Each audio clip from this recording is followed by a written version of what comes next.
Subscribe now and press the bell icon. Never miss an update. Hello friends, आपका welcome है आपके अपने YouTube channel maths with Harish Gupta में। मैंने इससे पहली वीडियो में आपको नंबर सिस्टम में सबसे पहले मैंने नंबर्स कराया था, जिसमें मैंने आपको अभाज्य संख्याएं तक मैंने करा दी थी। सबसे पहले मैंने आपको बताया था संख्याओं के बारे में कि वास्तविक संख्याएं क्या होती हैं, वास्तविक संख्याएं बताई थी। फिर मैंने आपको काल्पनिक संख्याएं बताई थी। फिर मैंने आपको पूर्णांक के बारे में बताया था। फिर मैंने आपको होल नंबर्स पूर्ण संख्याओं के बारे में बताया था। फिर नेचुरल नंबर प्राकृतिक संख्याओं के बारे में बताया था। और जो भी इनसे क्वेश्चंस हो सकते थे वो मैंने सभी आपको बता दिए हैं। साथ के साथ मैं नंबर्स के क्वेश्चंस भी बताते हुए चल रहा हूँ। आगे दे रखा है नेचुरल नंबर प्राकृतिक संख्या मैंने आपको बता दी थी क्या होती हैं, सम संख्याएं बता दी थी क्या होती हैं, विषम संख्याएं बता दी थी क्या होती हैं, अभाज्य संख्याएं बता दी थी मैंने क्या होती हैं। अब पढ़ेंगे अभाज्य संख्या के बाद पढ़ेंगे हम न्यू नंबर पढ़ते हैं एक कि ट्विन प्राइम नंबर्स क्या होते हैं, जुड़वा अभाज्य संख्या। अब थोड़ा ध्यान से समझेंगे इस चीज के लिए, क्योंकि यहाँ पर कभी कभी ये इंग्लिश में तो ट्विन प्राइम नंबर्स ही आता है, कभी कभी इसे जुड़वा अभाज्य संख्या भी लिखा हुआ आता है हिंदी में, और कभी कभी यहाँ पर इसे हम बोल देते हैं ट्विन प्राइम नंबर्स। इसको मतलब इंग्लिश को ही हिंदी में कन्वर्ट करके आ जाता है हमारा हिंदी में। तो ट्विन प्राइम नंबर्स क्या होते हैं कि ऐसी दो अभाज्य संख्याएं या ऐसी दो अभाज्य संख्याओं का पेयर जिनमें 2 का डिफरेंस हो। किनमें कितने का डिफरेंस होना चाहिए? 2 का डिफरेंस होना चाहिए, 2 का अंतर होना चाहिए। जैसे फॉर एग्जाम्पल देखो, मैंने डेफिनेशन मैंने बोल दी है आपको, तो आप लिख सकते हैं। मैंने बताया कि ऐसी दो अभाज्य संख्याएं जिनका डिफरेंस, जिनका अंतर 2 होता है, जैसे मैंने यहाँ पर कहा, जैसे 3 और 5, यहाँ 2 का डिफरेंस है।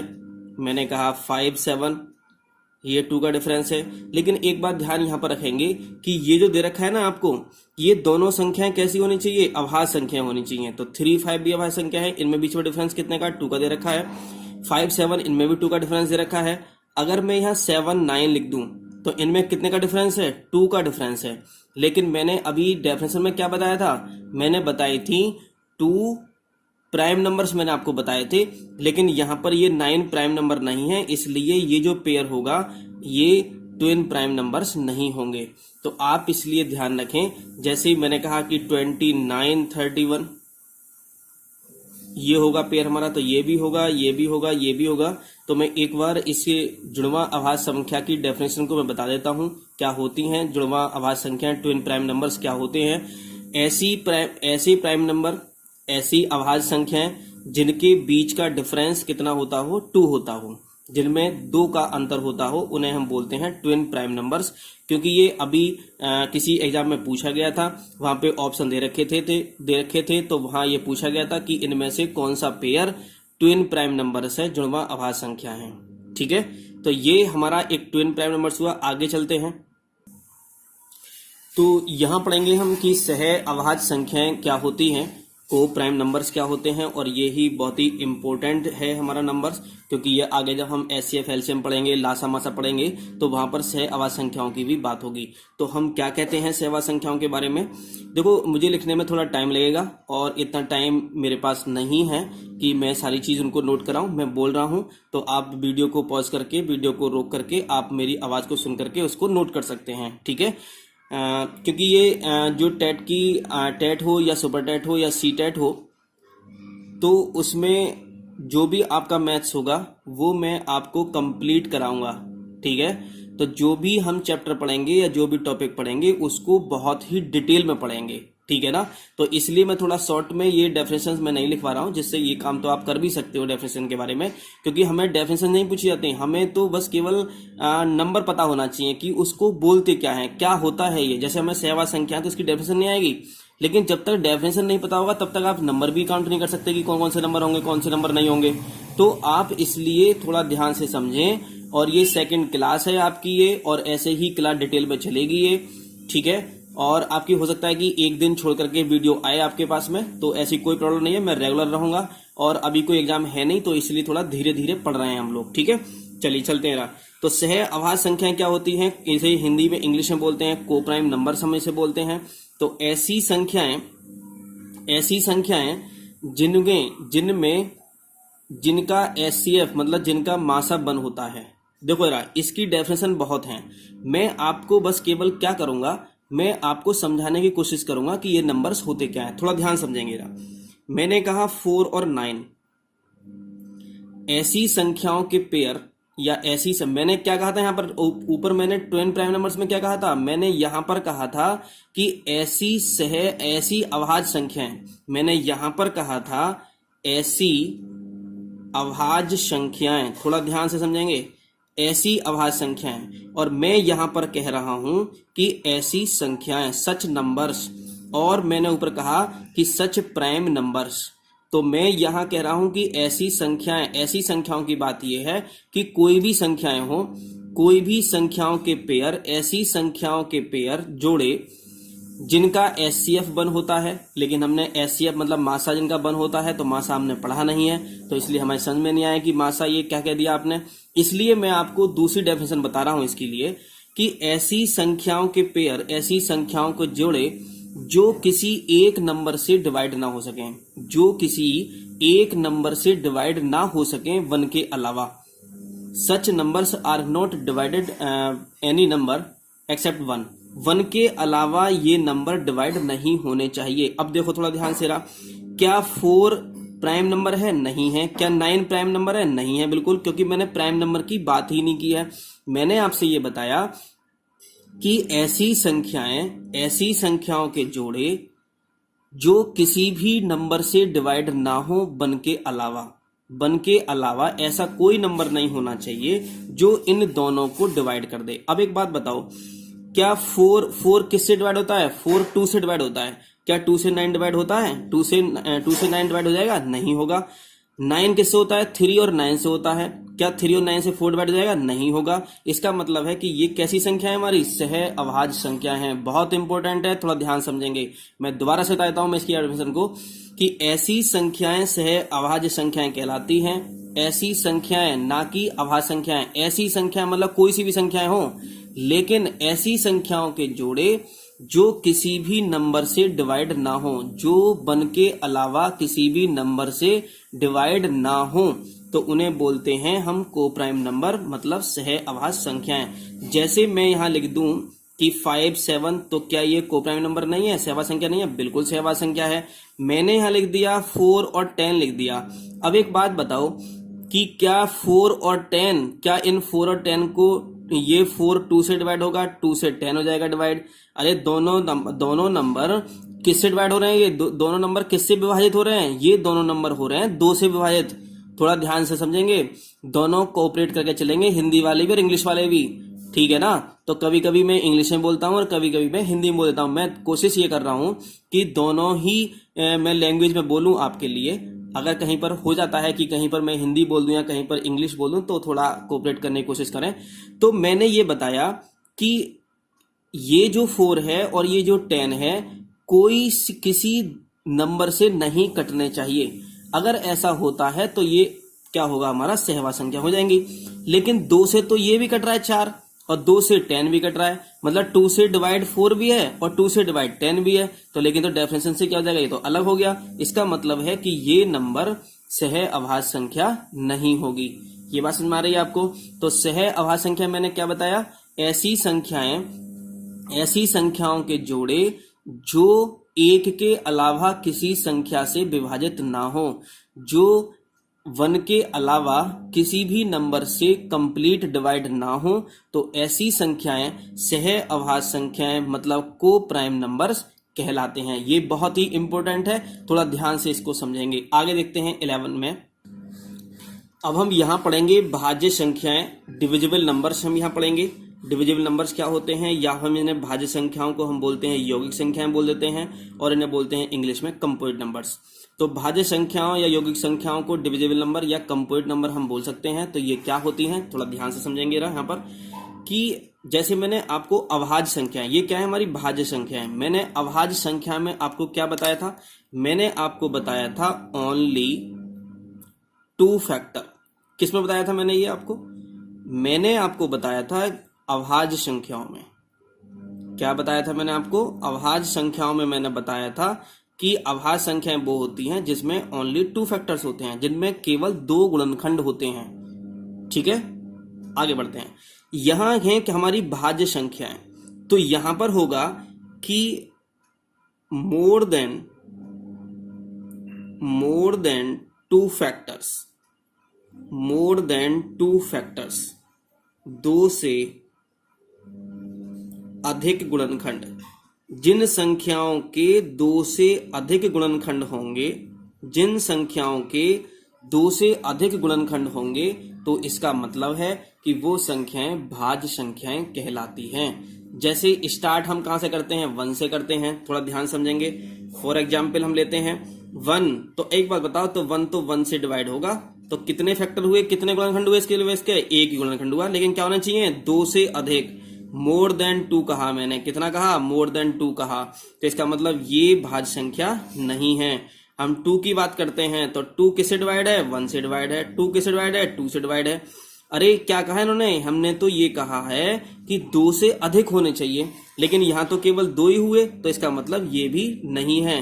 3 मैंने कहा 3, तो हाँ 1 से डिवाइड होगा, ये 3 से डिवाइड होगा, इसका मतलब ये 3 भी नहीं है, क्योंकि क्या होना चाहिए? 2 से अधिक, मोर देन 2 फैक्टर्स होने चाहिए थे, लेकिन यहां पर कितने हैं? ओनली 2 फैक्टर्स हैं।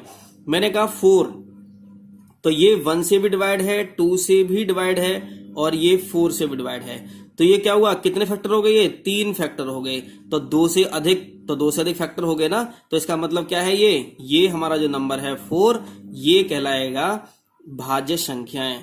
तो सबसे छोटी भाज्य संख्या क्या होती है? हमारी 4 होती है। ये बात ध्यान समझेंगे, सबसे छोटी भाज्य संख्या क्या होती है? 4 होती है। और सबसे छोटी अभाज्य संख्या क्या होती है? 2 होती है। इस बात को बिल्कुल ध्यान रखेंगे, ये सबसे छोटी अभाज्य संख्या 2 होती है। ये कई बार एग्जाम में आया हुआ है, ठीक है ना? आपके यूपी टेट में, सी टेट में, सुपर टेट में कई बार एग्जाम में आया हुआ क्वेश्चन है ये 2 वाला। ठीक है, चलिए ये बात समझ में आ गई। दोबारा से मैं एक बार बता देता हूँ। ये भाज्य संख्याएं या यौगिक संख्याएं, इनको हिंदी में डिविजन नंबर या कंपोजिट नंबर बोलते हैं। ये क्या होती हैं? ऐसी संख्याएं जिनके 2 से अधिक गुणनखंड हो। Such numbers which have more than 2 factors, जिनके 2 से ज्यादा फैक्टर्स होंगे, तो इन्हें क्या कहेंगे हम? यौगिक संख्याएं, डिविजन नंबर या कंपोजिट नंबर कहते हैं। तो 1 है, 1 नहीं है, 2 है, ये 2 नहीं है, 3 है, 3 नहीं है, 4 है, हाँ, क्योंकि इसके कितने फैक्टर्स हो गए? 3 फैक्टर्स हो गए, तो ये मोर देन 2 मतलब 2 से अधिक गुणनखंड है, इसका मतलब है ये भाज्य संख्या होगी। तो आगे देखते हैं 12th में। अब हमारा 12th में है पूर्णकालिक संख्याएं, परफेक्ट नंबर्स क्या होते हैं। ये बहुत ही कम बुकों में मिलेगा आपको, ठीक है, और बहुत ही कम लोग बताएंगे इसके बारे में कि परफेक्ट नंबर्स क्या होते हैं, क्योंकि मैं यहाँ पर आपको जो भी मैथ्स आएगा आपके सिलेबस में दे रखा है, तो मैं तो कंप्लीट कराऊंगा, उसके लिए डिटेल में मैं पढ़ाऊंगा। तो मैं इसलिए यहाँ पर आपको बता रहा हूँ कि पूर्णकालिक संख्याएं क्या होती हैं। थोड़ा ध्यान से समझेंगे इसकी डेफिनेशन को, क्या होते हैं। हिंदी में बोलते हैं पूर्णकालिक संख्याएं और इंग्लिश में बोलते हैं परफेक्ट नंबर्स, हम इसे बोलते हैं। तो ये क्या होता है थोड़ा ध्यान से समझते हैं इसके लिए। तो कोई भी नंबर है, कोई भी नंबर हो, वे संख्याएं पूर्णकालिक संख्याएं कहलाती हैं जिनके भाजकों का योग, जिनके भाजकों, हम भाजकों के बाद थोड़ा रुकेंगे, उसी संख्या को छोड़कर उन सभी का जो योग होगा वो उस नंबर के, उस संख्या के बराबर आ जाए, तो इसका मतलब है कि पूर्णकालिक संख्याएं होती हैं। ठीक है, sum of divisors is equal to the numbers except the numbers is called perfect numbers. क्या कहा है मैंने, ये डेफिनेशन से आपको क्लियर नहीं हुआ होगा, मैं आपको समझाता हूं थोड़ा ध्यान से। जैसे देखते हैं, मैंने कहा 2 है, 2 के फैक्टर बताओ कितने कौन से होंगे। 2 किस किस से नंबर से डिवाइड है। अब ये बताओ कि क्या हम भाजक बात करते हैं 2 के, डिविजर्स की बात करेंगे 2 के, तो ये बताओ 2 1 से डिवाइड होगा और 2 2 से डिवाइड होगा। तो मैंने कहा कि इसके जो संख्या दे रखी है, इसके भाजकों का योग, तो इसके भाजक कौन कौन से हो गए? 1 और 2। और मैंने कहा लेकिन 2 वाला जो संख्या है उसे मत लो, क्योंकि संख्या भी तो एक अपने आप में भाजक कहलाती है किसी भी संख्या का।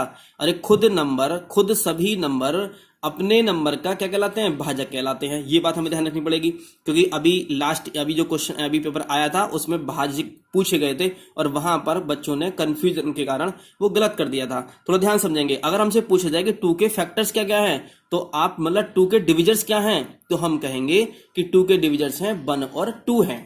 ठीक है, अब ये बताओ तो क्या बचा, बस केवल 1 बचा। तो ये जो बनाना चाहिए था 2 के बनाना चाहिए था। छोड़ो इसे जरा, हम 4 की बात करते हैं। 4 की बात करते हैं। 4 किसके डिविजर्स क्या क्या होंगे, 4 किस किस नंबर से डिवाइड होता है, 1 से होता है, 2 से होता है और 4 से होता है।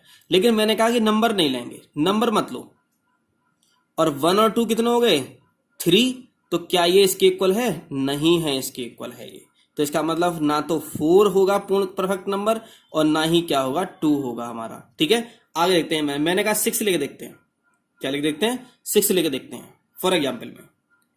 अब ये बताओ कि 6 के डिविजर्स क्या होंगे, 6 के भाजक क्या होंगे, 6 के भाजक क्या होंगे। 6 किस किस नंबर से डिवाइड है, 6 किस किस नंबर से विभाजित होता है। एक तो 1 से होता है, 1 से होता है, एक 2 से होता है, और एक किससे होता है, 3 से होता है ये 6 डिवाइड, और एक किससे होता है, 6 से होता है विभाजित। 6 नंबर जो 6 संख्या है ये 1 से विभाजित होता है, 2 से होता है, 3 से होता है, 6 से होता है। क्या इसके अलावा कोई नंबर है ऐसे, नहीं है। तो मैंने क्या बताया था पूर्णकालिक संख्याओं में कि किसी संख्या के भाजकों फिर ब्रैकेट में लिखेंगे संख्या को छोड़कर, फिर ब्रैकेट बंद कर देंगे, फिर लिखेंगे का योग संख्या के बराबर हो जाए, तो इसका मतलब है कि वो पूर्णकालिक संख्या कहलाती हैं। तो मैंने कहा कि भाजक तो 1 हुआ, 2 हुआ, 3 हुआ, 6 हुआ, और मैंने कहा उस संख्या को छोड़ दो, क्योंकि संख्या तो ये वाली आ गई यहां से। इन सब का अगर योग निकालोगे तो 1 और +2 और +3 कितना हो गया, तो यहां प्लस कर लो, 1 + 2 + 3 कितना 6 हो गया। अब ये इसके क्या आ गया, इक्वल आ गया। तो इसका मतलब ये है कि जो 6 है वो हमारी पूर्णकालिक संख्या कहलाती है। ये बात समझ आ गई यहां तक, 6 है। और मैं अगर यहाँ 14 की बात करूं मैं यहाँ, तो 14 किस किस नंबर से डिवाइड है, डिविजर्स क्या क्या होंगे इसके, 1 से डिवाइड होगा, 2 से डिवाइड होगा, 3 से नहीं होगा, 4 से नहीं होगा, 5 से नहीं होगा, 6 से नहीं होगा, 7 से होगा, और ये 14 से होगा। तो मैंने बताया आपको कि 14 जो नंबर है ना 14, उसको नहीं लेंगे यहां से।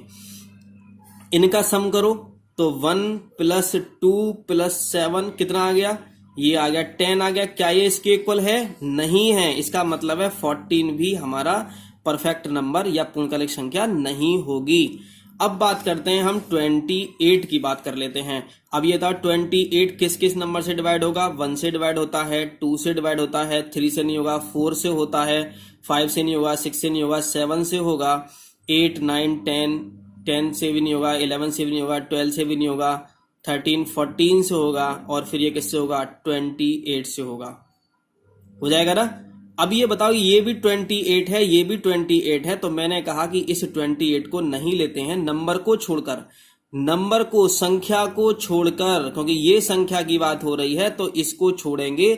इसको छोड़कर जितने भी सभी भाजक हैं उनका योग संख्या के बराबर आना चाहिए। तो 1 + 2 + 4 + 7 + 14 मतलब 1 + 2 + 4 + 7 + 14, और ये हो गया हमारा 28 हो जाएगा। 1 और 2 3 और 4 7 और 7 14 और 14 कितना 28 हो गए। अरे 28 और 28 ये हो गए नहीं हो गए इक्वल, अरे इक्वल है, तो इसका मतलब ये नंबर क्या कहलाएगा, पूर्णकालिक संख्याएं कहलाएगा। ठीक है, ये बात यहां समझ में आ गई आपको, पूर्णकालिक संख्याएं क्या होती हैं, सभी आपको यहां पर समझ में आ गया होगा। पूर्णकालिक संख्याओं के बारे में आप समझ गए होंगे। ठीक है, चलिए आगे बात करते हैं। यहां पढ़ेंगे हम आगे 13 और 14 संख्याएं हैं हमारी। एक है हमारी परिमेय संख्याएं और है हमारी आगे अपरिमेय संख्याएं।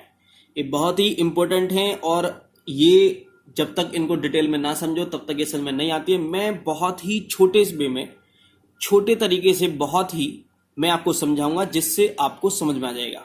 ठीक है, तो यहां से हम क्या कहते हैं, देखो जरा, या तो संख्या परिमेय होगी या संख्या क्या होगी हमारी अपरिमेय होगी। समझ रहे ना, थोड़ा ध्यान से समझेंगे। जब मैंने आपको सबसे पहले मैंने आपको रियल नंबर्स, वास्तविक संख्याएं मैंने आपको समझाई थी, तो मैंने बताया था कि परिमेय संख्याएं और अपरिमेय संख्याओं को मिलाकर के क्या बनते हैं, वास्तविक संख्या बनती हैं। इसका मतलब हम अदर वे में ये कह सकते हैं कि जितनी भी वास्तविक संख्याएं हैं वो या तो क्या होंगी, परिमेय संख्याएं होंगी, और या क्या होंगी, वो अपरिमेय संख्याएं होंगी। इसका मतलब ये हुआ कि जो संख्याएं भी हम पढ़ते हैं, काल्पनिक संख्याओं के अलावा जो संख्याएं हम पढ़ते हैं, इसका मतलब ये है कि वो या तो क्या होगा, या तो वो परिमेय संख्याएं होंगी या वो क्या होंगी, अपरिमेय संख्याएं होंगी। ये बात मैंने क्यों बताई है आपको, क्योंकि यहां पर इसका यूज है। थोड़ा ध्यान समझते हैं जरा। अब इन दोनों में परिमेय संख्याएं पढ़नी है और हमें अपरिमेय संख्याएं पढ़नी है। इनमें से, इन दोनों में से किसी एक को डिटेल में पढ़ लो, किसी एक को विस्तार में पढ़ लो। रेशनल नंबर को विस्तार में पढ़ लो या इरेशनल नंबर को विस्तार में पढ़ लो। तो मैंने ये कहा कि रेशनल नंबर को हम विस्तार में पढ़ लेते हैं, ठीक है।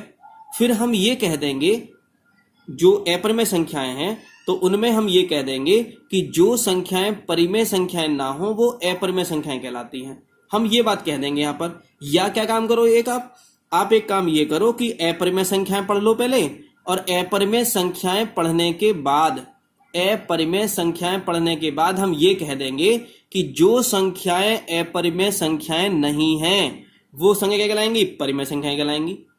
समझ रहे हो ना। कोई भी एक पढ़ लो, कोई भी एक डिटेल में पढ़ लो, उसके अलावा जो जितनी भी नंबर्स होंगे वो क्या कहलाएंगे, दूसरे नंबर कहलाएंगे हमारे, ठीक है। अब देखते हैं। अगर मैं आपको परिमेय संख्याएं पढ़ाऊं तो ये डिटेल में बहुत बड़ी हो जाएंगी परिमेय संख्याएं, इसलिए सबसे पहले मैं आपको अपरिमेय संख्याएं बता देता हूं। अपरिमेय संख्याएं क्या होती हैं, थोड़ा ध्यान से समझ लेते हैं जरा। बात करते हैं अपरिमेय संख्याओं की, थोड़ा ध्यान से समझेंगे। टाइम तो लग रहा है थोड़ा, लेकिन आपको इसके पढ़ने के बाद में आपको कहीं भी कोई भी जरूरत नहीं रहेगी। ऐसा कोई क्वेश्चन नहीं आएगा आपके एग्जाम में जो आपने नहीं पढ़ा हो। लेकिन आप ऐसा नहीं कि जो मैं कराऊंगा वही आएगा। अरे जो मैं करा रहा हूं, बेसिक जो करा रहा हूं मैं, मतलब वो आपको मैंने करा दिया होगा, उसके बेस पे ही कोई क्वेश्चन आएगा। तो अपरिमेय संख्या क्या होती हैं?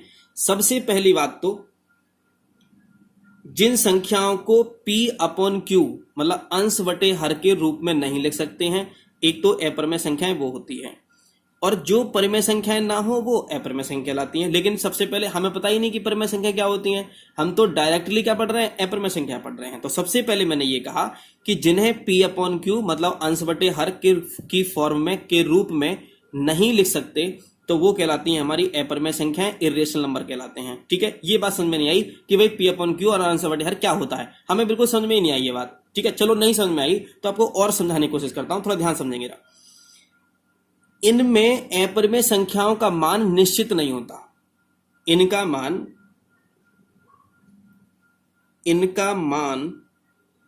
निश्चित नहीं होता।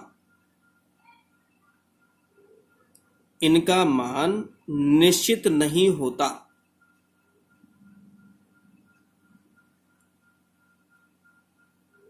Its value is not definite. इनकी वैल्यू डेफिनेट नहीं होती है, निश्चित नहीं होती है। निश्चित का मतलब समझ में नहीं आया कि निश्चित क्या मतलब है इनका, थोड़ा ध्यान समझेंगे। अगर एक बात बताओ कि मैंने आपसे एक निश्चित और अनिश्चित में क्या डिफरेंस होता है।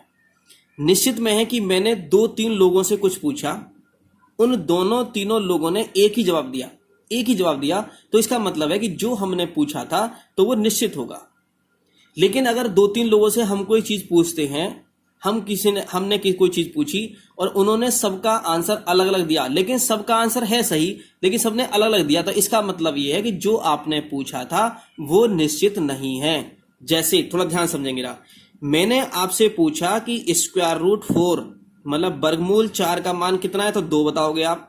मैं इस बात को किसी से भी पूछूं, मैं वर्गमूल 4 की बात 2 है, ये बात मैं जो जानता होगा वर्गमूल के बारे में, मैं किसी से भी पूछूं तो आंसर क्या देगा, वो 2 ही देगा। इसका मतलब है कि ये मान क्या है, निश्चित है। क्या है मान, ये निश्चित है। और मैं अगर आपसे बात करूं कि भाई मैंने कहा कि पाई की वैल्यू कितनी है, तो कोई बताएगा मुझे पाई की वैल्यू बताएगा 22/7 और कोई मुझे बताएगा 3.14। और एक बात और मैं बता दूं आपको कि ये 7 से डिवाइड करके नहीं आया है। कभी आप कहोगे कि सर ये तो 7 से डिवाइड करके यही आ गया नंबर, नहीं, ये और अलग चीज है, तो इसके डिटेल में ना जाओ आप आप बस केवल ये समझो कि ये और ये वैल्यू क्या है, दोनों अलग अलग वैल्यू हैं। अभी जब आगे तुम 4 5 6 दशमलव के आगे निकालोगे, फाइंड करोगे, तब आपको पता चलेगा कि ये वैल्यू नहीं थी। तो मैंने कहा कि मैंने पाई से 2-3 लोगों से पूछा, तो किसी ने मुझे 22/7 बताया, किसी ने मुझे 3.14 बताया।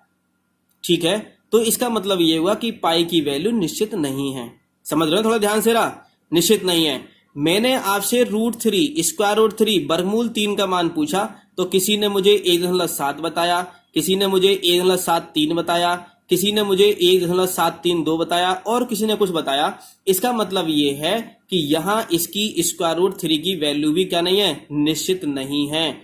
तो थोड़ा ध्यान से समझेंगे इस चीज के लिए। देखो रहा 2-3 है बस केवल अपरिमेय संख्याओं में। फॉर एग्जाम्पल मैं बता देता हूं, स्क्वायर रूट ऐसे वर्गमूल जिनकी वैल्यू हम फाइंड नहीं कर सकते, कंप्लीट वैल्यू फाइंड नहीं कर सकते। पॉइंट में नहीं, बिना पॉइंट के कंप्लीट वैल्यू। कितना, स्क्वायर रूट 2 है, इसकी कंप्लीट वैल्यू हम फाइंड नहीं कर सकते। स्क्वायर रूट 3 है, इसकी वैल्यू नहीं कर सकते। स्क्वायर रूट 4, अरे इसकी तो वैल्यू फाइंड कर सकते हैं, तो इसका मतलब ये अपरिमेय संख्या नहीं है। स्क्वायर रूट 5, स्क्वायर रूट 7, तो ये सब संख्याएं क्या कहलाती हैं हमारी? ये संख्याएं कहलाती हैं हमारी अपरिमेय संख्याएं कहलाती हैं। थोड़ा ध्यान समझेंगे रहा, ऐसे वर्गमूल या घनमूल जिनको हम पूरा ना निकाल सकें, तो ऐसे जो वर्गमूल होंगे या घनमूल होंगे वो हमें, मैं यहाँ घनमूल लिख देता हूं, इसको मैं 3 लिख दिया मैंने यहाँ पर। तो ऐसे वर्गमूल या घनमूल वाली जो संख्याएं होंगी वो क्या कहलाती हैं? हमारी अपरिमेय संख्याएं कहलाती हैं। मैंने कहा भाई स्क्वायर रूट 9 ये क्या है? अपरिमेय संख्या है, परिमेय संख्या है? अरे ये तो परिमेय संख्या होगी। कौन संख्या होगी ये? अपरिमेय है क्या? नहीं, ये अपरिमेय नहीं है, क्योंकि तुम वर्गमूल 9 का मान कितना हो जाएगा? 3 हो जाएगा। समझ रहे हो ना? तो इसका पूरा वर्गमूल निकल गया, तो इसका मतलब है कि ये अपरिमेय संख्या नहीं थी। ठीक है ना? तो अपरिमेय संख्या किसे कहेंगे? ऐसे वर्गमूल या घनमूल, ऐसे स्क्वायर रूट या क्यूब रूट जिनका कंप्लीट स्क्वायर रूट या क्यूब रूट फाइंड ना कर सकें। एक तो बात ये हो गई। दूसरी बात क्या होती है कि जितने भी नोटेशन पढ़ोगे, जितने भी संकेत पढ़ोगे, जितने भी सिंबल्स पढ़ोगे आप, इसमें जैसे पाई पढ़ते हो, ई पढ़ते हो आप, डॉट डॉट, जो भी जितने भी आप ये संकेत पढ़ोगे तो वो क्या कहलाएंगे? हमारी अपरिमेय संख्याएं कहलाती हैं। और पाई कैसी संख्या है ये? तो पाई कैसी संख्या है ये बात आपसे लगातार 3-4 साल से लगातार यूपी टेट प्राइमरी में आपसे पूछी जा रही है, जूनियर में भी कई बार ये पूछा गया है। ठीक है, तो इसलिए थोड़ा ध्यान समझेंगे। जो पाई होता है वो हमारी क्या होती है? अपरिमेय संख्याएं होती हैं। एक बात तो ये बात समझ में आ गई यहां तक। दूसरी बात, एक और बात समझेंगे बस केवल यहां पर।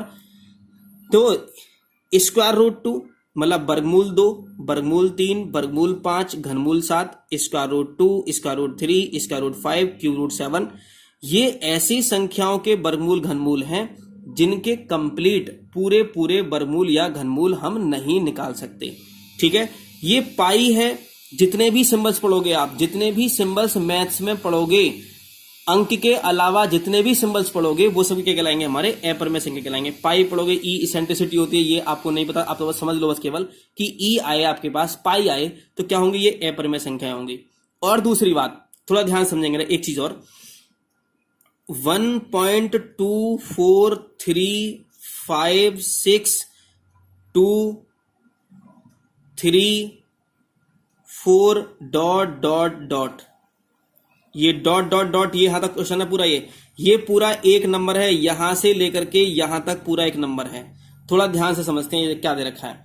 मतलब कहने का ये है कि ये नंबर पॉइंट में दे रखा है।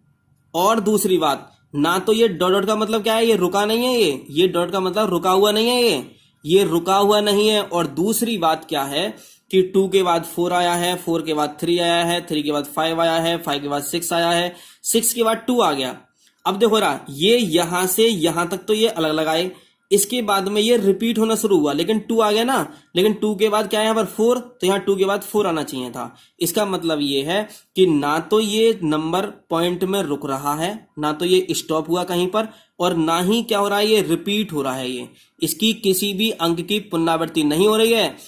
अगर पुनरावृत्ति होती तो 2 के बाद 4 आना चाहिए था, फिर 4 के बाद 3 आना चाहिए था, लेकिन अब 2 के बाद क्या आ गया, 3 आ गया, 4 आ गया। तो ऐसे नंबर्स जितने भी होंगे तो वो क्या कहलाएंगे, अपरिमेय संख्याएं कहलाती हैं। ये थोड़ा ध्यान से समझेंगे और इजीली समझ में आपको आ गया होगा। थोड़ा ध्यान समझेंगे और बात समझते हैं ध्यान से रहा। मैंने कहा 3 तरह के नंबर इसमें आते हैं। कितने तरह के आते हैं आपके पास, 3 तरह के नंबर आते हैं। ऐसे वर्गमूल और घनमूल जो पूरे पूरे ना निकाल सकें हम, एक तो वो आते हैं, और एक संकेत जो भी सिंबल्स वाले क्वेश्चन होते हैं, पाई हो, ई हो, जी हो, एच हो, कुछ भी हो, तो वो क्या कहेंगे, हमारे अपरिमेय संख्या कहलाएंगे। और दूसरी बात, ये पॉइंट वाली संख्याएं, वो पॉइंट वाली संख्याएं जो ना तो रुकेंगी और ना ही क्या हो रही होंगी, रिपीट हो रही होंगी, और इनको हम इंग्लिश में बोलते हैं non terminating non repeating. Non terminating non repeating जो डेसिमल्स होते हैं वो इरेशनल नंबर्स कहलाते हैं। और दूसरी बात, और एक बात और मैं बताऊंगा आपको, जैसे आप स्क्वायर रूट 2 निकालोगे ना तो वो इसी टाइप का आएगा, ना तो वो कहीं पर रुकेगा जाकर के स्टॉप होगा, और ना ही वो क्या हो रहे होंगे, उसमें नंबर रिपीट हो रहे होंगे। यहां देखो रहा, ये अगर स्क्वायर रूट 3 आप फाइंड करोगे ना, जैसे 1.732 आया था यहां पर, ये तो इसके आगे भी और निकलता रहेगा के लिए, ना तो रिपीट होगा और ना ही कहीं वो रुकेगा। अब मैंने आपको यहां पर अपरिमेय संख्याओं के बारे में कंप्लीट मैंने आपको पढ़ा दिया। ये इस टाइप के ही जो नंबर होते हैं यही हमारी अपरिमेय संख्याएं कहलाती हैं। अब मैं ये कह सकता हूं कि इनके अलावा, इस टाइप की संख्याओं के अलावा जो भी नंबर आपको मिले, दिखाई दें, वो सभी क्या नंबर कहलाएंगे, आपके परिमेय संख्याएं कहलाते हैं। ये तो हो गया समझने का तरीका। अब मैंने एक बात आपसे कही, भाई एक बात बताओ कि 1.414, अरे ये बताओ कि ये कैसा नंबर है, ये परिमेय संख्या है, अपरिमेय संख्या है ये? अरे पॉइंट वाली संख्या है, हाँ पॉइंट वाली संख्या है। क्या बाद में रिपीट हो रही है, डॉट डॉट लगा हुआ है इसके? नहीं है डॉट डॉट, तो इसका मतलब ये अपरिमेय संख्या नहीं है। तो ये कौन सी संख्या हो गई, ये हो गई परिमेय संख्या हो गई। क्या हो गई हमारी, ये परिमेय संख्या हो गई। मैंने कहा 1.345 डॉट डॉट डॉट, थोड़ा ध्यान से समझेंगे रहा। अरे ये पॉइंट वाली संख्या है ये, अरे जब ये पॉइंट वाली संख्या है तो ये इसमें डॉट डॉट दे रखा है, इसका मतलब रुक नहीं रही है, इसका मतलब, लेकिन रुक नहीं रही तो 3 4 5 आया, फिर 3 4 5 आया, तो रिपीट तो हो रही है ना ये। तो ये रुक नहीं रही है, लेकिन क्या हो रही है, ये रिपीट हो रही है। इसका मतलब है कि ये भी क्या कहलाएगी, हमारी परिमेय संख्या कहलाएगी। अभी तो आप कहोगे कि आपने भी तो ये अपरिमेय संख्या के बारे में बताया था। भाई मैंने अपरिमेय संख्याओं के बारे में आपको क्या बताया था, थोड़ा ये तो समझ लो, क्या बताया था मैंने आपके इसके बारे में। मैंने इसके बारे में ये बताया था जो ये देखो थोड़ा ध्यान से रहा, यहाँ डॉट डॉट लगा हुआ है, इसके बाद में लास्ट में लगा हुआ है, 2 के बाद 4 के बाद 3 के बाद 5 के बाद 6 आया, यहां तक आपके नंबर अलग लगाते रहे। इसके बाद में 2 रिपीट हुआ बस केवल, 2 के बाद यहाँ 3 है, लेकिन 2 के बाद यहाँ 4 है, तो यहाँ 2 के बाद 4 आना चाहिए था। मतलब कहने का ये है कि अगर नंबर रुक नहीं रहे हो तो रिपीट भी होने चाहिए। ये तो ना तो रुक रहे हैं और ना ही क्या हो रहे हैं, रिपीट हो रहे हैं, तो ऐसे नंबर अपरिमेय संख्या कहलाते हैं। लेकिन ना रुक नहीं रहे हैं, यहाँ पर ये भी नंबर नहीं रुक रहा है, आगे चलता चला जा रहा है, लेकिन रिपीट तो हो रहे हैं ना ये, तो क्या है, ये रिपीट हो रहे हैं। इसका मतलब क्या कहलाएंगे, हमारी परिमेय संख्या कहलाएंगे। तो ये जो नंबर है, ये वाला नंबर, ये इस वाले नंबर की तरह नहीं है। ये दोनों नंबर क्या है, अलग अलग दे रखे हैं। ये क्या हो रहा है, ये रिपीट होने लगा, क्या हो रहा है, ये रिपीट होने लगा, लेकिन ये रिपीट नहीं हो रहा। ये ना तो ये क्या कहलाएगा, नॉन टर्मिनेटिंग नॉन रिपीटिंग कहलाएगा, और ये कहलाएगा नॉन टर्मिनेटिंग रिपीटिंग। मतलब टर्मिनेट तो नहीं हो रहा लेकिन रिपीटिंग हो रहा है, तो ऐसे में क्या कहलाएंगे, परिमेय संख्या कहलाएंगे। इनके अलावा एक बात और मैं बताऊंगा आपको। फॉर एग्जाम्पल मैंने कहा 2 + √3, ये एक पूरा नंबर है। जब भी कभी आपको किसी भी एक नंबर में, ये एक ही पूरा नंबर, एक ही तो है ये 2 + √3, कभी भी आपको कोई भी अपरिमेय संख्या दिखाई दे, कोई भी अपरिमेय संख्या दिखाई दे, तो इसका मतलब है कि ये पूरा नंबर अपरिमेय संख्या कहलाएगा। चाहे वो प्लस में दे रखी हो, चाहे माइनस में दे रखी हो, चाहे गुणा में दे रखी हो, मतलब मल्टीप्लाई में दे रखी हो, चाहे डिवाइड में दे रखी हो, कोई भी अगर अपरिमेय संख्या आपके साथ जुड़ी हुई दिखाई दे जाए तो इसका मतलब है कि वो पूरी कंप्लीट संख्या क्या कहलाएगी, हमारी अपरिमेय संख्या कहलाएगी। ठीक है, अब परिमेय संख्याओं के बारे में आते हैं। थोड़ा वीडियो थोड़ी बड़ी हो रही है, कोई बात नहीं है, हम थोड़ा इसको डिटेल में समझते हैं, ध्यान से रहा। ठीक है, तो परिमेय संख्याएं क्या होती हैं, तो मैं इसको भी डिटेल में थोड़ा सा पढ़ा देता हूं। तो ऐसी संख्याएं जिनको P/Q के रूप में लिख सकें, P/Q का मतलब अंश बटे हर के रूप में लिख सकें, और यहां पर Q not equal to 0, Q क्या नहीं होना चाहिए, 0 नहीं होना चाहिए, Q 0 नहीं होना चाहिए। वैसे तो मैंने जब आपको अपरिमेय संख्याएं पढ़ा दी तो अपरिमेय संख्याओं के पढ़ने के बाद आपको परिमेय संख्याएं पढ़ने की जरूरत नहीं है, क्योंकि आपको मैंने ये टाइप बता दिया। इस टाइप के अलावा जो भी संख्याएं बची होंगी वो सब संख्या क्या कहलाएंगी, आपकी परिमेय संख्याएं कहलाएंगी। ये बात समझ में आ गई आपको। अब परिमेय संख्याओं के बारे में थोड़ी बहुत जानकारी ले लेते हैं। तो मैंने कहा ऐसी संख्याएं जिन्हें P/Q की फॉर्म में के रूप में लिख सकें, जहां Q नॉट इक्वल टू 0, मतलब नीचे जो Q है ये 0 नहीं होना चाहिए, तो ऐसी संख्या क्या कहलाती है, हमारी परिमेय संख्या कहलाती हैं। अब आपसे मैं ये पूछूं कि भाई 0 क्या कहलाता है, 0 परिमेय संख्या है या नहीं है। मैं एग्जाम्पल तो लेता हूं, 0 है, हाँ बिल्कुल 0 है। अरे 0 तो है, 0 इसमें आ रहा है क्या अपरिमेय संख्याओं में? क्या अपरिमेय संख्याओं में कहीं 0 आया? नहीं आया ना अपरिमेय संख्याओं में 0, तो इसका मतलब 0 क्या होगा, परिमेय संख्या होगा। दूसरी बात, इन्होंने कहा कि ऐसी संख्याएं परिमेय संख्या कहलाती है जिनको P/Q मतलब अंश बटे हर में लिख सकते हैं। तो क्या हम 0 को क्या हम 0/5 नहीं लिख सकते? क्योंकि 0 को जब तुम किसी नंबर से डिवाइड करोगे तो क्या आएगा, वो 0 आ जाएगा। वो 0 को किसी भी नंबर से डिवाइड करो तो कितना आएगा, 0 आएगा। मैं इसको डिटेल में इसलिए पढ़ा रहा हूं आपको क्योंकि यहां पर अभी मैं आपको आगे नेक्स्ट वीडियो में मैं आपको कुछ स्टेटमेंट कराऊंगा, और स्टेटमेंट जो कथन होते हैं सत्य असत्य वाले, ट्रू फॉल्स वाले, तो कभी कभी क्या होता है कि आपको ना क्वेश्चन में 4 स्टेटमेंट दे देगा, 4 कथन दे देगा आपको, और उनमें से पूछेगा कौन सा सही है या कौन सा गलत है, कौन सा ट्रू है कौन सा फॉल्स है, तो ये बताना होगा आपको। तो स्टेटमेंट तब तक नहीं कर सकते आप जब तक परिमेय और अपरिमेय के बारे में जानकारी नहीं होगी। इससे एक क्वेश्चन आपको जरूर मिलता है, 1 या 2 क्वेश्चन आपको जरूर मिलेंगे एग्जाम में, जरूर पक्का मिलता है, ठीक है। इसलिए मैं इसको डिटेल में पढ़ा रहा हूं यहां से। तो मैंने कहा यहां से कि 0 हो जाएगा, यहां से मैंने कहा 22/7, हाँ बिल्कुल 22/7 क्या होगा, परिमेय संख्या होगी। देखो थोड़ा ध्यान से समझेंगे ना, अगर हम पाई लिखते हैं तो पाई तो है हमारी अपरिमेय संख्या, 22/7 लिखें या 3.14 लिखें तो ये होती है हमारी परिमेय संख्या, ठीक है। 0 क्या है हमारा, 0 होता है हमारा परिमेय संख्या, ठीक है। क्या होता है हमारा परिमेय संख्या। और जितने भी बार वाले क्वेश्चन होते हैं, कितने वाले, बार वाले, जैसे 0.12 पर बार, 0.134 पर बार, तो जितने भी बार वाले क्वेश्चंस होते हैं, बार का मतलब क्या होता है, बार का मतलब क्या होता है ये मैं बाद में बताऊंगा।